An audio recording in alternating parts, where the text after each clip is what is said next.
Following certain interactions, your own memory can become a point of contention.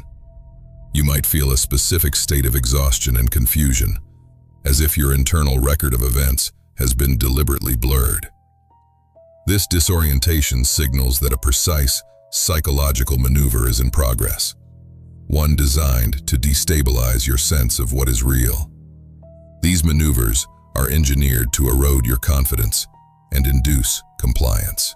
They occur in professional settings, in personal relationships, or mundane daily interactions, always with the goal of making you doubt your own perception. Identifying these hidden mechanisms is the first step toward refusing to participate in their operation. Psychological manipulation follows predictable behavioral formulas.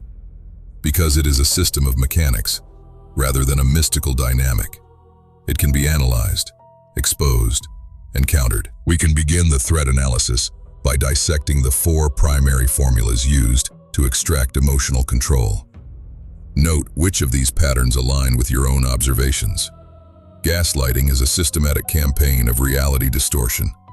By repeatedly labeling your memory as a distortion or your emotions as disproportionate, the manipulator degrades your confidence until you depend on their version of events. Guilt tripping weaponizes your own moral framework against you.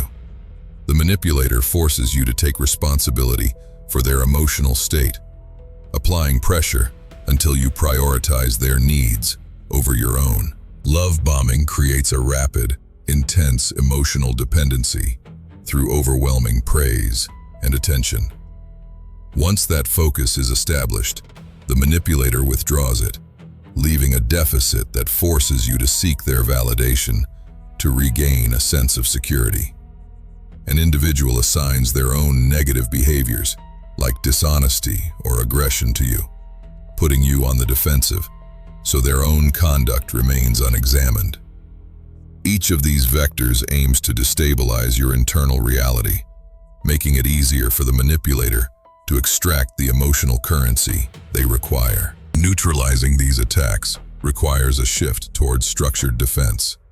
These protocols are designed to make you an inviolable target by removing the ambiguity manipulators use to gain leverage.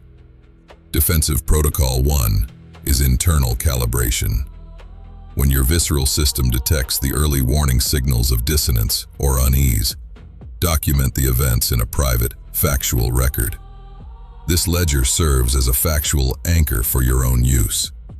Consulting your documentation allows you to maintain your sense of reality when someone else claims an event never occurred. Protocol 2 involves boundary enforcement. Instead of engaging in unproductive arguments or making accusations, issue clear, declarative statements regarding your limits. If met with emotional coercion, state simply, "I will not make a decision based on this pressure." Defining these non-negotiable terms of engagement removes the ambiguity that manipulators rely on. You are establishing your jurisdiction over the interaction. Protocol 3 is the gray rock method. For those who thrive on drama and provocation, provide zero emotional data. Keep your responses short and neutral, becoming as uninteresting and unresponsive as a stone until they lose interest. When you cease to provide emotional currency, the manipulator's primary tools for control lose their effectiveness. Sharing observations of these tactics helps build a data set for others navigating similar scenarios. If you have seen these formulas in operation, detail your findings in the comments below. To stay briefed on our future dissections of human psychology, subscribe and activate notifications. Every maneuver we have analyzed is an attempt to gain power over your emotional state and your decisions. Mastering the recognition of these tactics and deploying these protocols allows you to maintain jurisdiction over your own reality. You are not a pawn, required to play a role in their game. You are the strategist, and you can choose to walk away from the board whenever you wish.